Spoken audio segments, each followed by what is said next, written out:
बुलढाणा जिल्ह्यातून पोलीस स्टेशनच्या पोलीस निरीक्षकाच्या कार्यालयामध्येच अमानुषपणे महिलेला मारहाण केल्याची घटना बुलढाणा जिल्ह्यात घडली।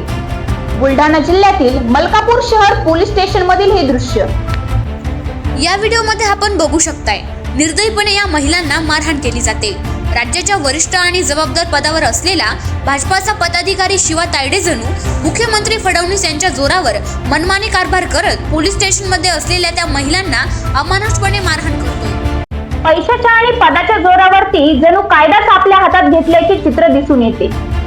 राज्याचे उपमुख्यमंत्री देवेंद्र फडणवीस यांच्या अतिशय निकटवर्तीय आणि मलकापूर भाजपचे पदाधिकारी, त्यासोबतच मलकापूर कृषी उत्पन्न बाजार समितीचे माजी सभापती व सदस्य असलेले शिवचंद्र तायडे यांनी पोलीस स्टेशनच्या पोलीस निरीक्षकाच्या कार्यालयामध्ये अमानुषपणे महिलेला मारहाण केली। या मारहाणीचा व्हिडिओ प्रचंड व्हायरल होतोय।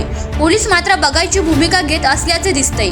जर महिलांना पोलीसच मदत करू शकत नाही तर महिलांच्या सुरक्षेचा प्रश्न समोर येतोय। या संदर्भात पोलिसांमध्ये तक्रार केल्यानंतर सुद्धा मात्र पोलिसांकडून थारतूर मातूर का होईना कारवाई केल्याचे दिसून येत नाही।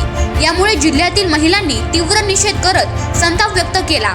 याबाबत महिलांनी आता आंदोलनाची भूमिका घेतली असून राज्य महिला आयोगाकडे तक्रार करणार असल्याचे सांगत गुंड प्रवृत्तीच्या असलेल्या तायडेवर अनेक प्रकरणात गुन्हे दाखल आहेत।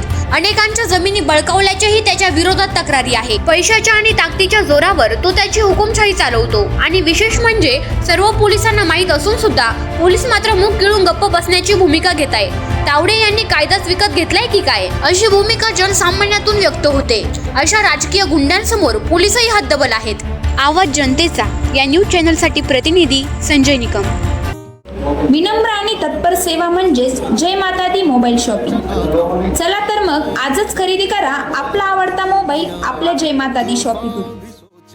जिद तेरी कैसी ऐसा जुनून है किसी में का, बहता चला तू उड़ता चला तू जैसे उड़े बेधड़क आंधिया।